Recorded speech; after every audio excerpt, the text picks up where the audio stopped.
this Backrooms? Like, is this through the wall? I thought keep pressing around and see if you can find a door. I know, I've seen the sliver of light through the window over there. It might have something. I thought that was I don't recommend trying to find the way out through the window. All right, guys, Backrooms. What the hell did I just watch? No, but the indie movie that took down Star Wars, indie movies, and Obsession, actually. Yes, that's actually insane. No, we talked about that last time in our Mando review of just the indie movies and the horror scene. And I've talked about how I've hated the horror genre, just, rising up to a level that I didn't even think was possible. But Backrooms, it was a very interesting movie. A24, it was their highest grossing weekend, right? Opening weekend for a movie. Highest grossing opening weekend in studio history. Literally. And what did you guys think of this movie? I want to hear your thoughts. And then, because I honestly have like a very not so specific like take on the movie, but I would love to hear what you guys thought about this movie and honestly the hype leading up to it. I really haven't seen an indie movie, at least in our lifetime, get this much hype and people talking about it. All of our coworkers were talking about it. All of our friends were talking about it. What do you guys think?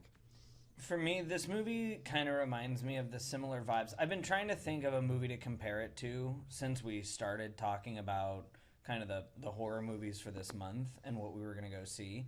Obsession is kind of its own. It stands alone. Passengers, which we haven't done the review for yet, but we will, sits with like an original episode of the early seasons of Supernatural. Very old school ghost or demon and, very monster, but, nothing complicated. For me, this sort of sits closer to a Shutter Island kind of movie. Makes you think a lot, has a lot of twists and turns, nothing's really truly definite. Shutter Island has a more definitive ending to it, but still a lot of questions that run throughout the entire thing, and nothing that makes you feel like you have 100% certainty what's going on in the entire film. And every single part of the movie makes you want to pay attention, and as soon as it's done, you want to go and turn around and go see it again, pay attention to all the stuff you might have missed, and see if you can't figure out more of it. And I thought, there's got to be a movie out there that's exactly like that or close in tone and shift and everything else. And Shutter Island was the movie that I was like, oh yeah, that was a movie that like when that came out, it went through all the kind of similar stages, still had a horror feel, but it wasn't like truly horror. Like Backrooms isn't truly horror. It's horror-esque. It's not jump scares and terrifying. It's more psychological. It's more therapeutic. It's more introspective. It's more of those things than it is anything else. And so it was really interesting. And it was the movie that as soon as it got done, I went, if they said they're showing it again in here in 20 minutes, I would go out, go to the bathroom, grab myself a drink and another set of popcorn and come right back in here and watch it again going, all right, let me see if I can find something else in this movie that I missed the first time, just trying to figure it all out. And now that I think I've got it all figured out, let me go back in there and see if what I think is correct. That's so true. I couldn't agree with that more. Like, it gave me sort of a Severance vibe, Mac. Did you get a Severance vibe to it? For sure. But you told me before I went in to watch this movie, you go, I need you to lock in 110%.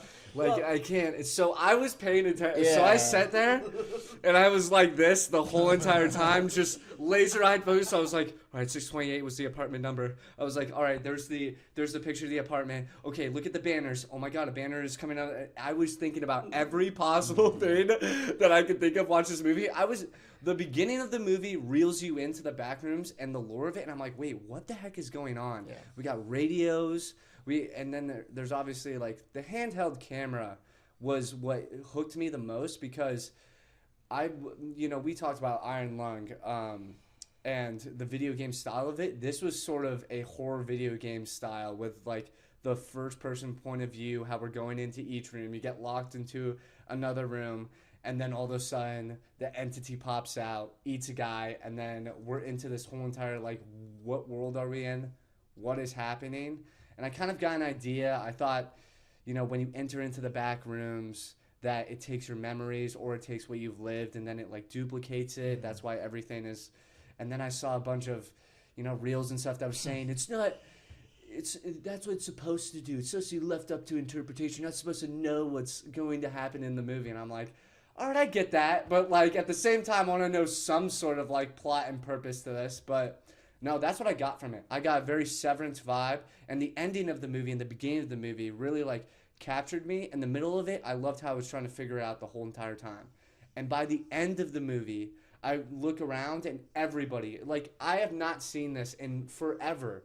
Since watching a movie, people's in threes, groups of friends, one guy acting like he's the expert and knows that he ever won. And it's like, I'm immediately walking out and I like turn around and I had to ask him, I was like, what'd you think? And he goes, I don't even know what the heck I just watched. And I go, that is like what this movie is like supposed to be meant.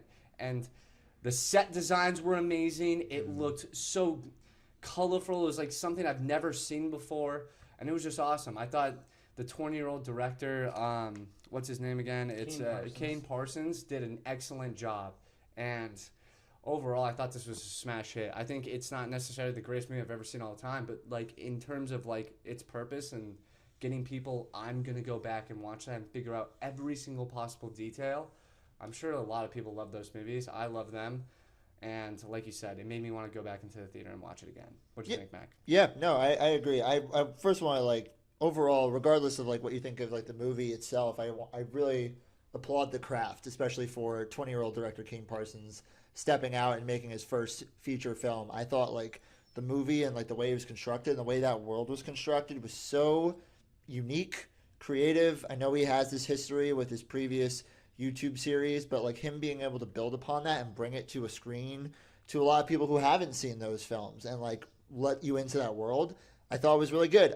The Shutter Island and Severance, for different reasons, I think work. I think for me, the Shutter Island of it all, it's for me, when I think of it, I think of like the way Chiwetel Ejiofor's performance like kind of grips you and how he goes from skeptic to believer to being consumed in this whole world like Leonardo DiCaprio was in Shutter Island. As far as Severance goes, I think Severance is a good example because things are a little bit off. The things are a little bit off in that world of Severance, and you never quite know what's going to come around the corner when it comes to what you see, whether it's something horrifying or whether it's something strange. And the characters and their way of like wrapping themselves around it and trying to find their way in that world is a very apt reference for Severance. But for me, a lot of people say like Lynchian. I think Lynchian is David Lynch is a very like easy word for people to use when something doesn't quite make sense or something feels abstract, which I think there is. I think there is the David Lynch quality to his movies is that you're not always going to exactly get it the first time around. Even Christopher Nolan, like Nolan's another. Nolan, I've tried to describe this movie as like a mind puzzle, and that's where Christopher Nolan comes in because of movies like Tenet and movies like Inception. But I think the Lynchian part of it is like you have to revisit it a couple times to you're not going to always understand it. There are certain things that just like you're never going to understand. But other things you can revisit, and maybe it's through a different perspective or because you've already seen it or because of things you've heard, you can revisit those parts of the movie and get a different interpretation of what those movies do. So I hope upon rewatch of a movie like Backrooms that's something that will continue to grow. And maybe that's why it'll do so well at the box office, because people are coming back immediately to revisit it and try and see different things that they didn't see before. What do you think, like for me, and me and Gavin have talked about this a lot, and we all have, it's like, what was going to get people back in the theaters? Obsession is like definitely one I can think of that goes, okay, this is going to get me back in the theaters because of, it's kind of a concept that hasn't really been touched on, but it was so unique, and it was like got that Black Mirror type of vibe. This also kind of had that sort of like creativeness to it, but like, do you think it's just people gravitating towards more horror, or do you think it's people like loving these like new, or it's like YouTubers and they have like a connection with the director or the people that are making it, and so more people want to go see it? I think it's the concept of doing things that are not the norm. So when you look at movies like Obsession and you look at movies like Backrooms, these are not the big studio, hey, this is what kind of the general media or popularity would suggest are the movies to be made.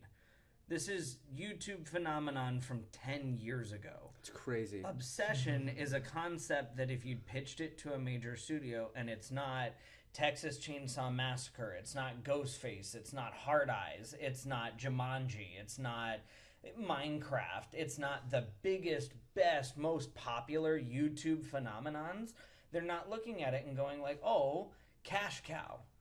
They're sort of the back rooms of ideas. It's the, hey, this is weird, this is kind of, not the normality for things, but I think that people are so starved for original content, for things that haven't been done before in a day and age where most of what we're seeing is either a sequel to something or a remake of something. I mean, it comes out this weekend. Masters of the Universe actually looks like a really entertaining movie, but it's just a remake of an old TV show. That doesn't mean it can't be good or that it won't do well, but it's not original storytelling. Backrooms, Obsession, and other movies like it that have been successful, like 28 Years Later, Bone Temple, those kinds of things, they're original stories. And so I think, Project Hail Mary, it's from a book, which was an original story. The things that we've seen be the most successful this year and in years past is the stuff that people are going, hey, we're not just going to retell the same story that's been told 1,000 times.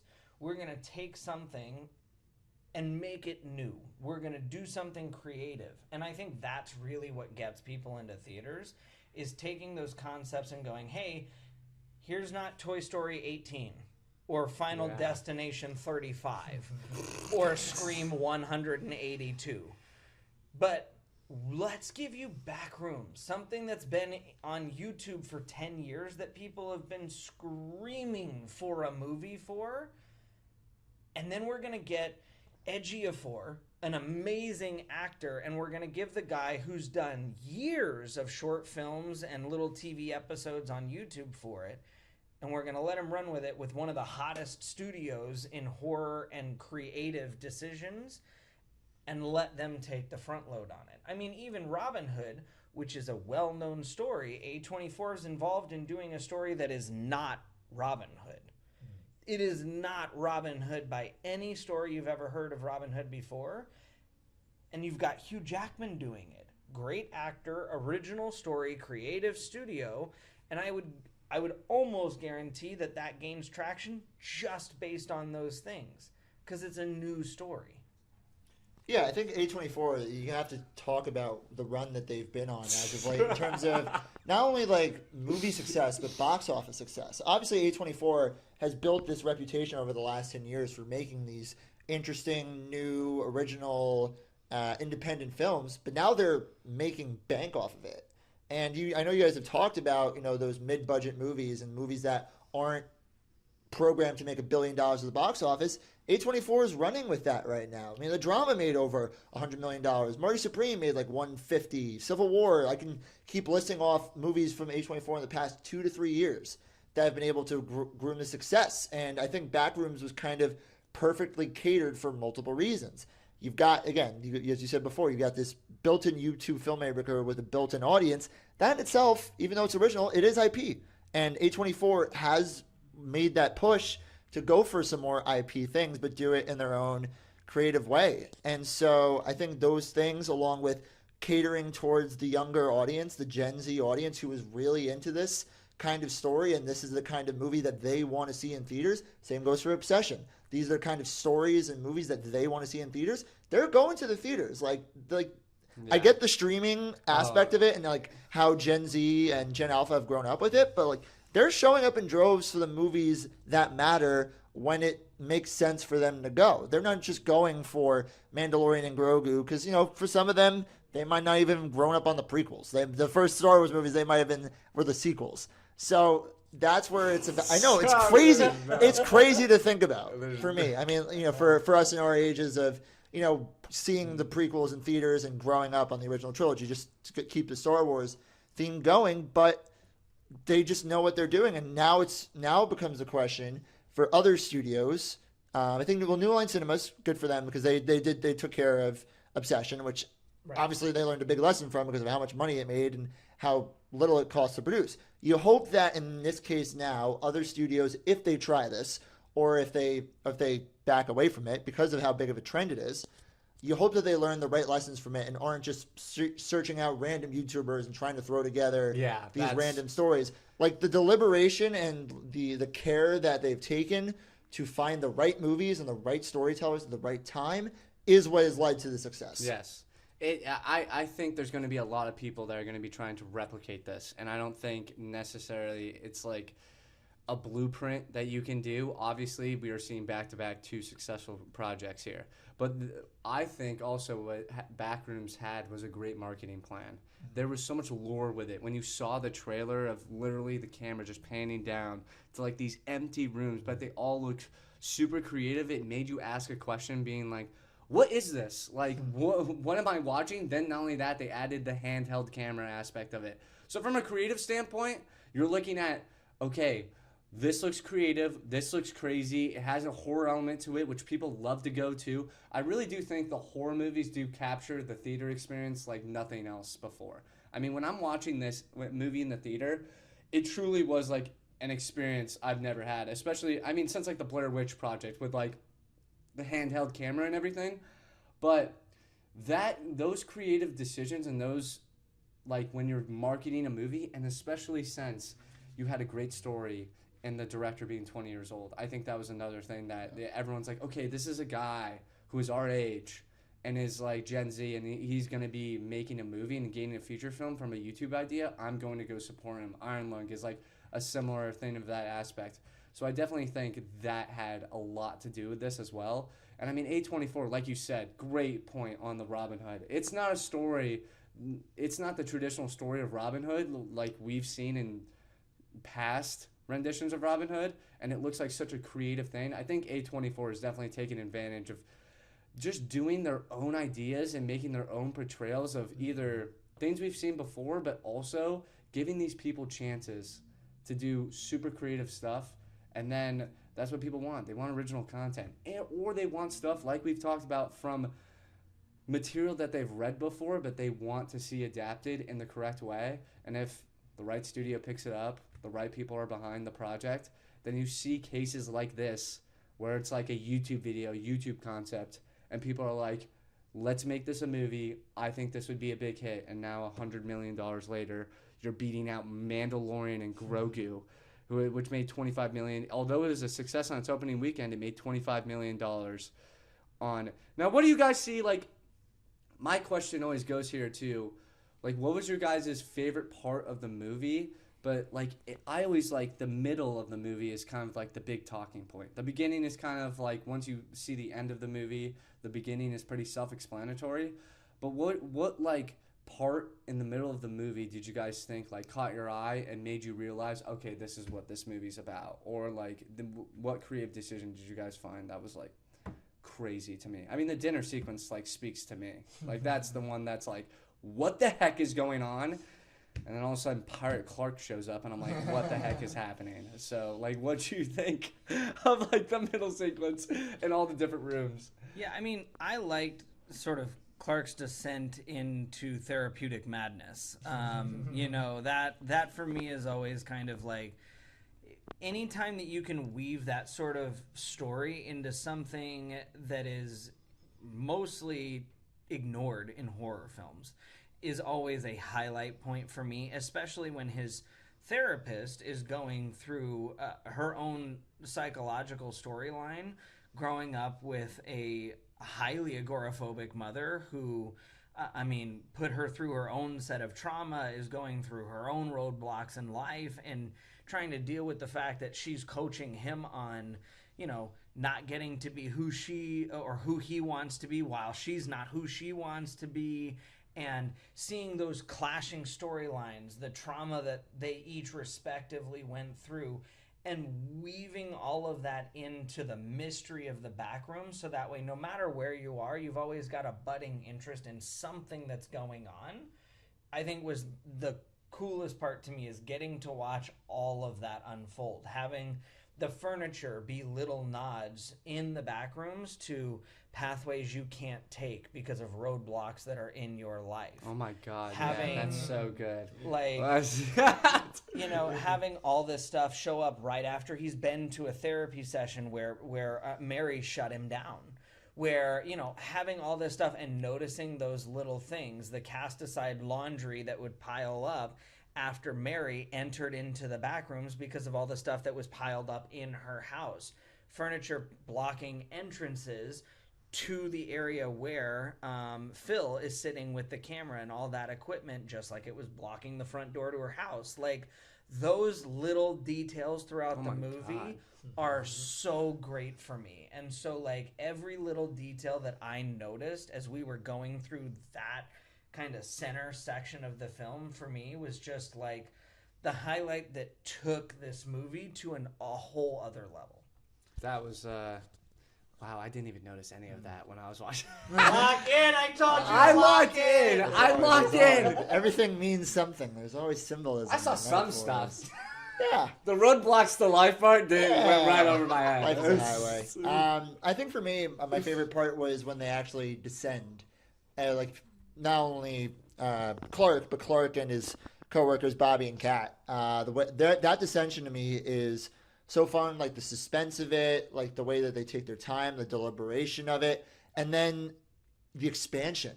The first Clark descent is cool because you see you get a little bit more of everything, but you're still like, okay, this is relatively close kept. And then you go into this descension and you see a pool and you see all these different kind of rooms, and the way that it expands and the way as I was talking about before, you don't know what's coming around the corner. To me, it was like, whoa, what is this world? And I need to know more about this right now. And just the way that they were able to do that, but also make it horror and keep you on your toes and keep you locked in and keep you uneasy, I think was just very well done and was really a highlight for me, and especially in that middle part of the movie. Dude, Did you catch the face in the laundry? I did. Yeah, the whole theater. I said out loud, I go, hell no. I'm like, this is ridiculous. Nope. So I thought that was going to freaking just come out. But the dinner sequence is crazy to me because that's when, like you talked about, the therapeutic madness, that's when everything just kind of spills over. Another thing that I found was obviously he has this creativeness to him. He's drawing, he has his drawings. The one thing I wish I would have loved to freeze frame of is the pictures he was drawing, because they looked so crazy. And there was stairs, and then there was sort of they were in the sky or something. They were elevated. But I would have loved to see a freeze frame of those pictures, and then maybe it probably replicated into the back rooms. I'm sure they had to be at some point. But when Mary walks in and she's in the back rooms initially and she sees the painting of the entity and then the whole entire kind of what Clark thinks is the purpose of the back rooms, and then he literally says something and they just hold pan on these two alleyways, and I'm sitting there, I'm like this. I'm like, it's gonna come out. Who is it? And then it just creeps around the corner. It's oh my God. So, why are you hiding? Yes. I'm embarrassed. I don't care. Get out here. What? But it was just multiple scenes like that where they use the set design so perfectly it's not jump scary. It's not something, especially even when the bird flies in, I'm like, okay, something is going to fly in there or come out, but I just don't know when. So then utilizing moments in time and them just using a camera angle, but them going through the whole entire just set of the Backrooms is insane to me. I thought one of the most interesting sets was the Infinity one, where it's all of the library cases, and then it's when Mary just gets out, she's hanging on a ledge, and then it goes down into infinite nothingness. Then she comes back up, and then it's exactly the same furniture store. Those types of things in this movie really just kept me locked in, and then it made me realize, oh yeah, I know what this movie's about. Okay. Nope. And then it's just she's stuck, and then the entity is coming. I thought they could have done a little bit better with the entity. It was so slow, and so methodical. That's like the video game aspect of it. Like it went at one pace, but it was still scary to me. Like, what do you guys think of like the entity side of things, like the clones and everything? Because the dinner table sequence, like obviously it's his wife. I don't know what the old man's like purpose was, but and then they had that weird little like guy in the wheelchair that like creeped me out the whole entire time. How he like turned on the light. But like, what do you guys think of that side of it? I think that part of it was deliberate. Like the slow movingness of it is almost like creepier than like a fasting moving thing. Like just something coming at you like that slowly. It's just like, to me, kind of terrifies me a little bit more, just because, you know, if you fall down or you get sidetracked, like, and it just like gets to you. I thought that was one of like the better scenes when I was talking about before, the delving of like when you walk past the Christmas tree and the character like pops out, and it's like, and you're just like, what? That's where it takes another level of like, Yes. What are we dealing with here? Like, what are these? Because that's the first time you see like those kind of characters. Yes. And then it starts to make more sense about like the classic example of like trying to draw something from memory, and then like you see these kind of characters, you're like, oh my god, this is exactly like, for some reason in my head it's popping in my head of like the Toy Story, like Sid's toys Oh my from God. Toy Stories, where it's like they're just not quite right and they're just like mishmashed, and like that to me is Those lived in my nightmares. As a kid. yeah, exactly. I It's nightmare fuel, exactly. Yeah, I also like it too, because even though it's we're bringing it to cinema, this is one of those nods for all the video game fans. Yeah. That I go, you know what? I know if you weren't there for the video games, you're not gonna understand it as much. But to Mac's point, A, it's still creepy, very much so. But B, this is that subtle nod to the video games fans that goes, yeah. So you're used to this. You know what this is. Here's my nod to everybody who's been looking for this content for a decade. Yeah. And so I like that he kept that kind of element in it as well. And for the purpose of the movie, I don't think the entities are really nefarious. I think that in actuality, they're confused, they're stuck, they're bad blueprints, and really they're just lashing out because of the fact that, you know, they're sort of stuck in this eternal nothing. And so I like the fact that they're not truly ultra aggressive. They're sort of just reacting to what goes on in the environment. And the Clark that's attacking people is the negative side to him that's negatively manifested. So it makes sense that it's doing that, but he's still giant, he's peg-legged, he's, you know, it makes sense that he wouldn't be capable of like sprinting down the hallway at 100 miles an hour. No, Like, I think the size of it is like, once it gets like that, like It's just once so it gets weird. to you, it's like then you're done for. right. So I like that. The coolest thing for me about the whole Backrooms thing is that they actually built 30,000 square feet of the set. You know, he talked. I didn't know that. That's crazy. Right. Yeah, there's some good Parsons. behind the scenes stuff of some of the way that they filmed this. Good It's, like, BTS crazy. action. Yeah. Right. Parsons talked about it. He said we had to use blue screen for a couple of them. So it's not that there's no blue screen stuff in here, but he said that like 85% of the film is all done with hand-built sets. So when they move from one scene to the next, they literally just physically move to the next room. And they built them all strange and everything else like that on purpose, so that way they could actually function within these scenes without having to do blue screen for a lot of it, so that way all of it felt a whole lot more authentic. And I, you know, for somebody who basically was said, hey, here's 10 mil, spending half your budget on just probably building the 30,000 square feet of the set Smart for move. authenticity purposes. Smart like, move. That's awesome. I mean, that's the smart theme. move. That's the theme of this year in movies too. Is just how like people can tell when practical effects are used and practical sets are used. It draws people in more than, in many cases, CGI worlds. Unless we're talking about like Avatar, and then of course you're drawn in because of how detailed and well put together those are. But you know, we talked about Project Hail Mary before. We talked about Obsession. We talked about 20 years later, Bone Temple. Like the practicality of it and like bringing that into that world.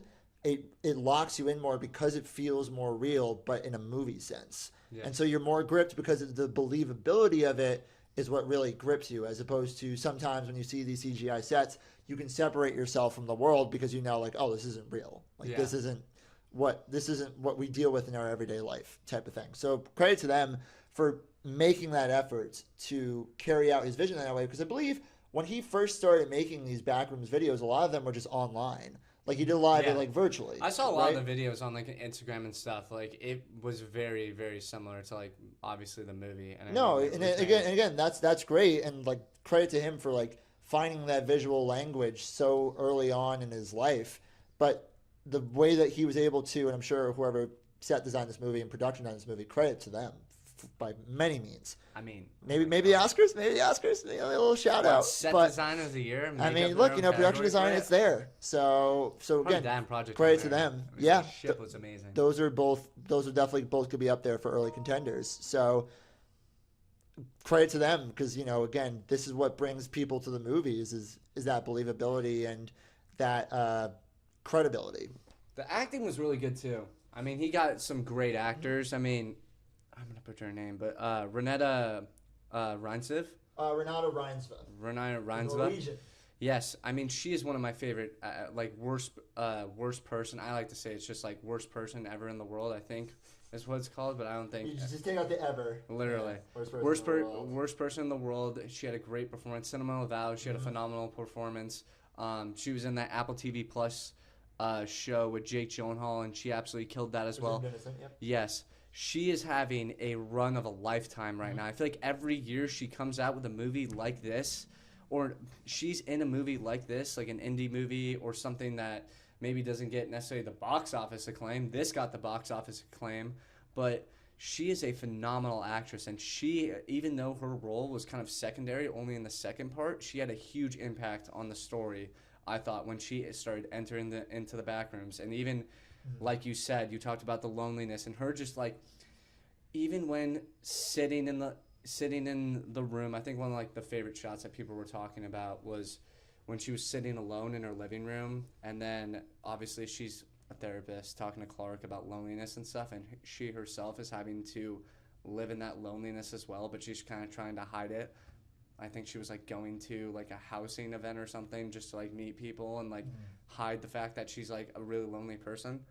But I thought she was amazing, and the person that played Clark was amazing as well. I thought the acting was really good. The writing wasn't necessarily like the greatest thing I've ever seen in my life, but I don't think that's the purpose. I mean, it's definitely more of the handheld camera, the set designs, and then obviously some sort of parts of the acting where it's like believing the story and then growing the plot and world building and stuff. But no, I thought the acting was very well. And they're making a sequel of this. What do you guys think? Like, because the ending of the movie made me want more from it, because they introduced us to the Seven side of things, the company that is obviously making these Backrooms, or like is kind of the reason why all these things are happening. I mean, are you guys excited for the sequel? Like, it's in the works, right? Is it like officially made that they're going to be making a sequel? Yeah, it's confirmed. A24 came out and confirmed that Backrooms 2 is already happening. So, I'm excited that they're doing the sequel. Early conversation is that it's going to be anthology, so not necessarily a direct sequel, which I actually like. Yeah. Because I don't think that we need this to be drawn out, like we talked about earlier in the pod, into something that becomes a 12-movie franchise or something like that. Because Wishing Willow's cinematic universe. No, we don't. We also don't need Wishing Willow cinematic universe. Although I did read that Curry Barker's next movie, Anything But Ghosts, is going to be set in the same universe, and that we'll see a newscast in the beginning of Anything But Ghosts that references the aftermath of Obsession. So that's a cool little nod. Anyway, we're gaining Obsession's cinematic universe. That's great. I mean, it's very, very Tarantino of him. Like Tarantino, none of the movies, he doesn't have sequels to his movies. Like there's true. There's just like there's an overlapping universe. Sometimes it's characters, sometimes it's events, but it's even sometimes it's themes. That's fun. It's like it's fun. I like that if you follow along with the director. So I'm curious if Kane, if he decides to do something outside of Backrooms after the Backrooms sequel, if he follows a similar arc, because he obviously has a large world to build on. Right, and I wouldn't mind him doing something like that. Tell the stories that you want to tell, and then move to a different story completely, but do the Tarantino bit. do the, hey, by the way, little nod here, little character there. Because I think that would be fun. But, I'm excited about seeing another. And I like the idea of being able to see more from a completely different perspective that could give us more answers and likely also a lot more questions. Yeah. Yeah, no, I get that too, and I like the idea of the anthology. I'd be curious if it's something where this world is only relegated to like that one location, and if it's just different people in the same location, if it's the same era. I thought the '90s era aspect of this was cool because it really like gave you more of it made more sense as to why like the video camera analog aspect of it was so unique. You're in a world without cell phones. Like there's more Believability. there's no there's no social media, there's no internet at that point, so there's more out there that like people haven't discovered or like want to discover. So I think that setting in that time is very cool. So if they want to do that again, I'd be curious to see where they go. But they could also advance to the future, go in the past. Like there's a lot of different ways they could go about it. So I'm very curious to see. I mean, I'll go see it, but I'm curious to see like what direction they think makes the most sense. But as you guys were talking about before with the performances, I think, Chiwetel Ejiofor really is what carries this movie.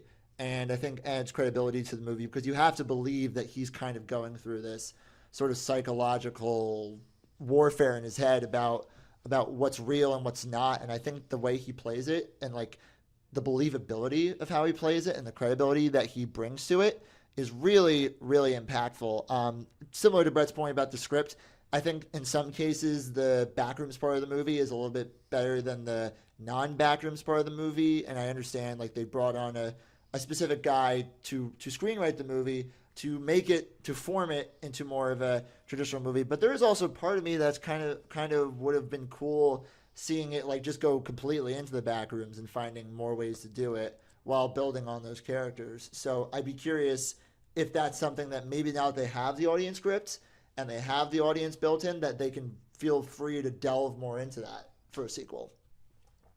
Thought this was good.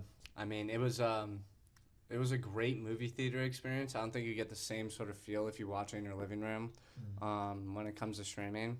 So I think people realize that, and that's also another thing that motivated people to go see it in the theaters. What's your guys' scores for this movie? What are you going to give it? I'm giving it a 9.4. Look at you with the high score. Oh my God. Yeah. I like movies that make you think. I like movies that you can, we've talked about it before. I like movies with rewatchability. This movie has, there's only 2 movies right now on my weekend slate. If I really decided I wanted to go see a third, Backrooms would be an easy one to slot in as my third movie. Yeah. Ejiofor and the rest of the cast did such a great job with their performances, the practicality, the hand-built sets, the psychological backstories. I like so much about the movie that there's so much good to return to. And I like seeing young directors be able to come out in their debut performances and do what they're doing. I mean, between, Talk to Me and Obsession and this movie, there's so many great projects that we're getting now that I like to see the trend and I want to see it continuing, not just with horror films, but across the board. Let's get this with, mysteries. Let's get this with some dramas like we did with The Drama. Let's get this across the board because there's so many good potentials for movies that I think that this has a chance to kind of be a continuation across a bunch of different studios and a bunch of different genres. 9.4. You guys did a great job. I give it a 9. I thought the storytelling of it, well, it was just the intrigue for me. Like you kind of talked about, the rewatchability of this is insane. There's so many things that I noticed that I kind of didn't grasp or kind of didn't get an answer to in my mind. You kind of opened up like my mind to that. I was like on the right track, but then you were like, yes, these sequences, and then I go, wow, that went straight over my head. I need to watch this movie again. But I give it a 9. I mean, for your directorial debut, this was really good, and executing the idea from YouTube, I thought was perfect. It really had that horror video game element to it. I loved sort of the Severance feel at the end of the movie. The thing that I love Severance so much because of the mystery of it and us figuring out the rules and how the story unravels. I felt like if he would have given us just a little bit more of that, this movie for me would have been like a 9.5 and 9.6. But since like I'm wanting more, I feel like I just have to give it a 9. But I mean, a historic movie. When would we think that we would have 2 indie films, especially Obsession being on its like 4th week now, beating out Mandalorian and Grogu and being out a top franchise like that? Historic moment for movies. People are going to the theaters, especially with Obsession coming out and Backrooms coming out. I think movies are going to be so much more popular this summer with Spider-Man coming out, Supergirl coming out. This was a perfect month. I think May was probably the most successful. It was the most successful month for AMC since 2019. Yeah. Crazy. Crazy. So, applaud this movie for everything that it did. It was super creative. Loved the sets. Loved the acting. And I was gripped for the story, and it kept in my mind thinking. And I wish I would have picked up on some other things, but at the end of the day, I just have to take it for what it is and rewatch the movie when it comes out to streaming or go see it in theaters, like Gavin said. I give it a 9. Yeah. I'm similar to you guys. We'll give it 8.5. I think, again, a lot to admire, a lot to love and sink into. Again, just upon first viewing, who knows if I'll think anything different or better or worse. More likely better upon a second Max, viewing. like after the 3rd showing, I think this is a 9.5. Yeah, I mean, look, man, that's what movies are about. Paul Schrader famously said the movie ends once you walk out, or the movie starts once you walk out of the theater. Famous quote. Wow. A thinker. But put that on the ball. Exactly. I mean, for us, for this podcast, it definitely makes sense. But yeah, there's a lot to love. As I said before, there are a couple things with the movie part of it that I disliked a little bit more than the Backrooms part of it. Certain points of the movie in the middle of the movie for me, like some of the pacing was could have been a little bit better. But I get that because they're trying to give you certain things and build up suspense. But again, for a directorial debut, again, at 20 years old, all the credit in the world to Kane Parsons. Kid's got a future. The kid's got a future. There's the mantra. You get season tickets for certain directors. I got season tickets for Kane Parsons. I got season tickets for Curry Barker. Can't wait to see what they do next. Look at that. Yeah. No, this movie was great. And I mean, just talking about people coming back to the theaters. I mean, it was funny when we started this podcast. Me and Gavin were like, you need to make content that gets people in the theaters. What are we doing? And then Ryan Gosling says it, and then all of a sudden, everybody runs with it. And now everybody's going to the theaters. And, yeah, I mean, 2 indie films just having this much success is going to be great. I'm excited for the summer. There's a lot of stuff that's going to be coming out. Yeah, and fun side note that Supergirl's pre-sale tickets officially crashed the AMC app. I mean, I think the same thing happened with Odyssey. the Odyssey too. Yeah. Crap, dude. I forgot that tickets came out at noon today. Yeah, they did. We're screwed. Well, I'm just going to go see it at Sanford. I might not even get that. I'm going to go see it in Port Chester because I'm not going to miss seeing it in IMAX. Yeah. I'm not seeing it on a regular screen. It's an IMAX summer, guys. And I'm seeing Supergirl in IMAX. All right, Supergirl. dude. Odyssey, You're better than me. I get it. No, you know what? Hey, you know what? We're less than 2 weeks away from Disclosure Day. You boys better be seeing that in IMAX yeah, too. Oh that's my an God. IMAX movie. That's Sorry. a Max showing on the podcast, dude, because he was yeah. so excited when you saw the trailer. You're like, I already think I got the plot of the movie. No. You already figured it out. I apparently. already have the plot for the movie. I know what it is. I'm going in blind on purpose. We're gonna. I'm excited. We are going to record you writing down what you think the plot for the movie. Yeah. Before the movie, Yeah. so Nice, that I way we like can it. see if I'm right. Yeah. Then we'll take a picture of it, and then you can do the editing. That's good content. I'll make the short. But yeah, it'll be good content. But yeah, Backrooms, it was a success. What a time at the movies. Oh!